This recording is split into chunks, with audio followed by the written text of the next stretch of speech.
بینەرانی خۆشەویستی چەپ تیڤی لە هەرکوێیەکەن سڵاوی گەرمی ئێمەتان پێشکەش بە هیوام کات و ساتێکی خۆشتانە بێ. من کاوە عومەرم، خۆشحاڵم کە لەگەڵتان پێکەگەینەوە بۆ پێشکەشکردنی یەکێکی تر لە بەرنامەکانی چەپ تیڤی. چەپ تیڤی تەلەڤیزیۆنی حیزبی کۆمۆنیستی کرێکاری چەپی عێراقە و لەسەر مانگی دەستکردی یاسات و یۆتلیسات هەموو ڕۆژێ بەرنامەکانی لە کەناڵ جەدید کاتژمێر 3:30 پاژنیوەڕۆ پەخش و بڵاو بێتەوە. خۆشەویستان، بەرنامەی دایالۆگ، بەرنامەی ئەمجارەمان دایالۆگێکە لەگەڵ هاوڕە سەمیر نووری سەبارەت بە هەڵبژاردنەکانی عێراق و هەڵوەشانەوەی بڕیاری هەڵوەشانەوەی پەرلەمان لە عێراق قسە و باسێکمانە بێ. خۆشحاڵین کە لەگەڵمان بن بۆ بیستنی ئەم قسە و باسانە. هاوڕە سەمیر بەخێر بێت.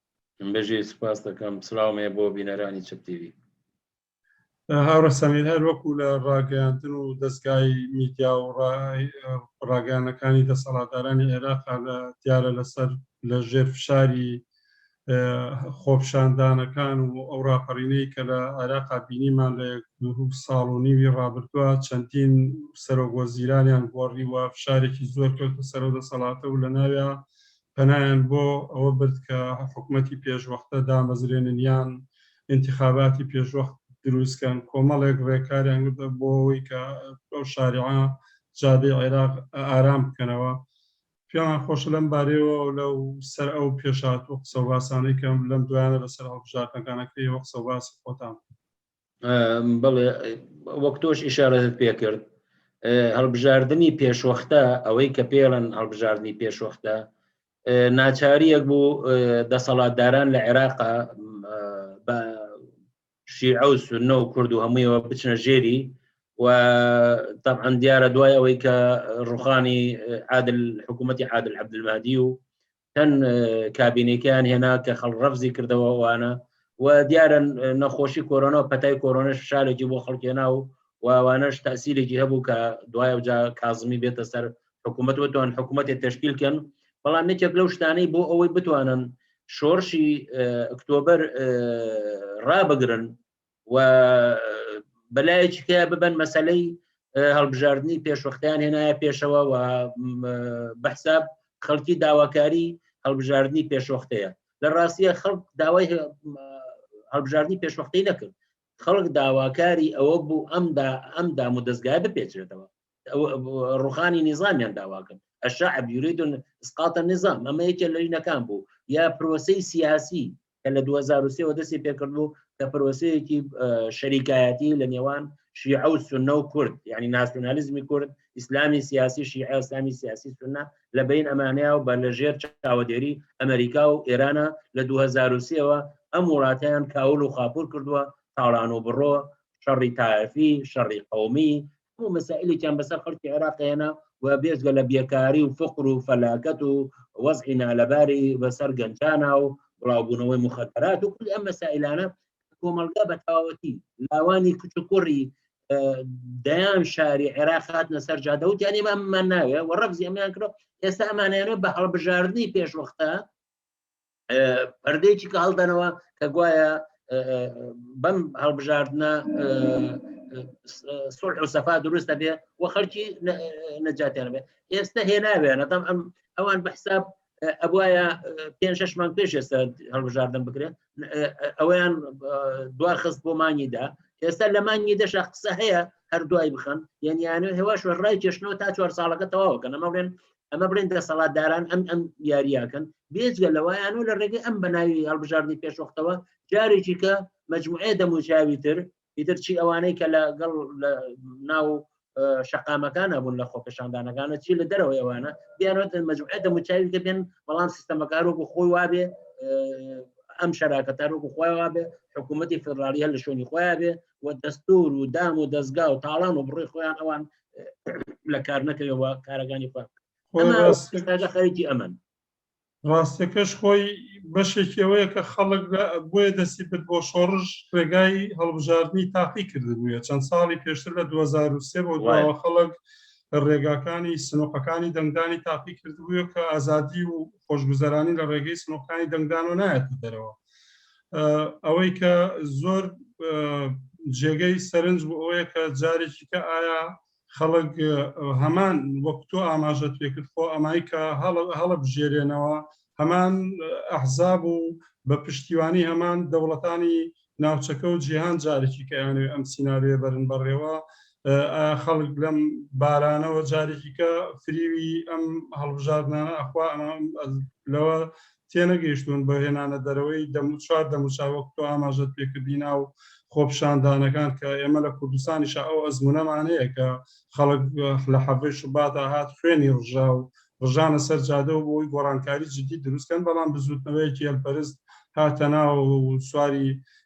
شەپۆلی خۆپشاندانەکان بووینێت تۆ پێدوانێت جۆرێکە لە دووبارەکردنەوەی هەمان ئەو سیناریۆیە کە لە حەڤەی شوباتە ڕوویا بۆ خەڵکی عێراقی جارێکی کە بیبەنەوە پێشەوە منە ملاحەزەیە بدەم لەسەر پەرلەمان سیستەمی پەرلەمانی ڕاستەکەی ئەمە سیستەمی پەرلەمانی نییە بە معنای سیستەمی پەرلەمانی کە بۆرژوازی لە وڵاتانی غەربیا پیادەیەەکە سیستەمی پەرلەمانی لەسەر حەقی هاوڵاتی بوون دامەزرێت لە کوردستان و لە عێراقیش مافی هاوڵاتی بوون نییە مافی شیعە بوون کورد بوون یەزیدی بوون سابئە بوون سونە بوون ئەمە هەڵبژاردن لەسەر ئەساسیە ماکرێت یعنی هەڵبژاردن ئەساسەکەی ئەوەیە بۆ هەر نەفرێک ڕەئێک یعنی تۆ خاوەن ڕەئێکی بەڵام لە عێراقەوە نییە شیعە خاوەن ڕەئێ سونە ئەوەی کە خۆشی هەڵبژێرێ بە نوێنەرایەتی ئەم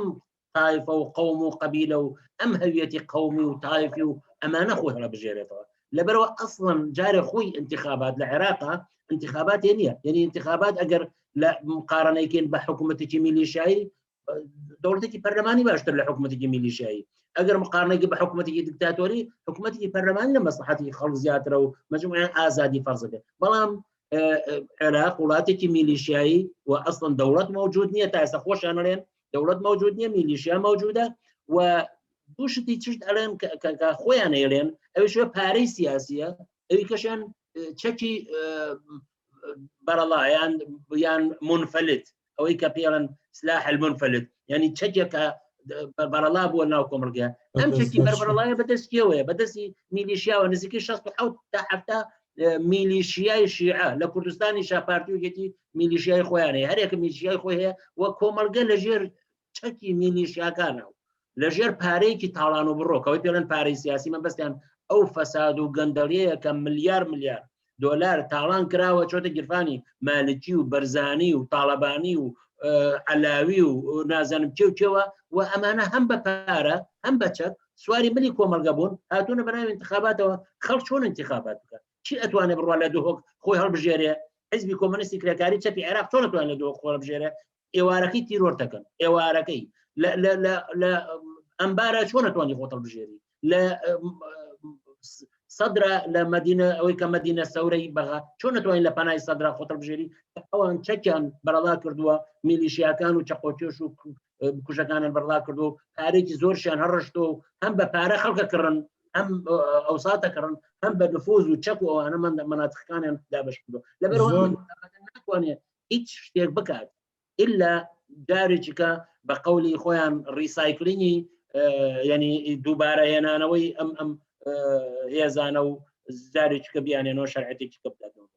زۆر ڕاستە هەر خۆت وەکو ئاماژەشی پیا و ئاگاداری لە پێ هەتا ئەگەر لە انتخاباتەکانی پێشوە ئەم هێزە میلیشیانە بەو شێوە ڕاشکا و ڕەسمیە دەرنەکەوت بن لە مەجالی سیاسی و لە مەیدانی مجتەمەعا ئێستا لە دوای خۆپشاندانەکان بە ڕاشکاوانە هەتا زۆرجا هەڕەشە لە سەرۆگۆزیرانەکانەکەن هەڕەشە لە خودی ئەوانەکەن کە لە ناو حکومەتە پێگاتون بێجگە لەگە مویە شەوەشیانە ئێمە لە ساڵی ڕابردووە بینیمان چۆن کردیانە سەر خۆپشاندەران چۆن ئیناکیانم دەسەڵاتی کە ئێستا مژدەی هەڵبژاردنێکە بە خەڵک ئەمانە دەسەڵاتەیە کە خوێنی ڕژاوی زیاتر لە 600 کەسی لە خۆپشاندانەکانە تا ئێستا دوو کەس نەگیراون لەسەر ئەو خوێن ڕژیا لەسەر ئەو تاوانانەی کە ئەنجام درراوە ئەمانە وەک تۆ ئاماژە پێکرد ئومێدێکیان نییە بۆ ئەوەی کە لە ژێرسایی ئەم دەسەڵاتی ئەحزابی میلیشیایە بتوانین گۆڕانکاریەکی جدی بکەیت بۆ ئەوەی کە بەڕای من بۆ ئەوەی کە بتوانی هەڵبژاردنێکی هەتا پەرلەمانی بەو شێوەی کە تۆ باسە کردیکەی خەڵک پێویستی بۆ شۆڕشێ بکا بۆ ئەوەی کە ئەمانە ڕابماڵێت و ئینجا ئەو دەسەڵاتی کە ئێوە بیکە دیارە ئەگەر شۆڕش بکرێمە بە ئومێدیەوەی سۆشیالیزم و دەسەڵاتێکی شورایی دابمەزرێ بەڵام حتا ئەگەر بتێ پەرلەمانێکی لەو شێوە مۆدێرن و سیستەمی پەرلەمانی دەسا و دەستی ئەحزاب و لەسەر حقیماتەنە دامەزرێ من لەو باوەڕانین بە ئەم بەم بارودۆخی کە ئێستا هەیە بتوانانی ئەو پەرلەمانە دامەزرێ ئێوە ڕای ئێوە چوو ئێمە لەسەر ئەم هەڵبژاردنە ئەوەش کە تۆش ئیشارەت پێ کرد 700 کەس کوژراوە تا ئێستاکە و لە کوردستانە لە هەفتەی شوبات و ڕۆژەکانی دواییە دەیان گەنج لە خوێن هەڵکێشران تا ئێستاکە بکوژەکانیان لە هیچ شوێنێکە دادگایی نەکراون و ئەسڵن نەگیراون ئەسڵ نەبراونتە ژێر پرسیار چەنان ڕۆژنامەنووسی و کاوە گەرمیانی و سەردەست عوسمان و چێوچێ تیرۆر کراونەوانە ئەمانەی کە ئەمانە حکمی کوردستانەکەن هەر ئەمانن و هەڵبژاردن ناتوانێت هیچ یەک لەمانە بە شوێنێ بگەیەنێ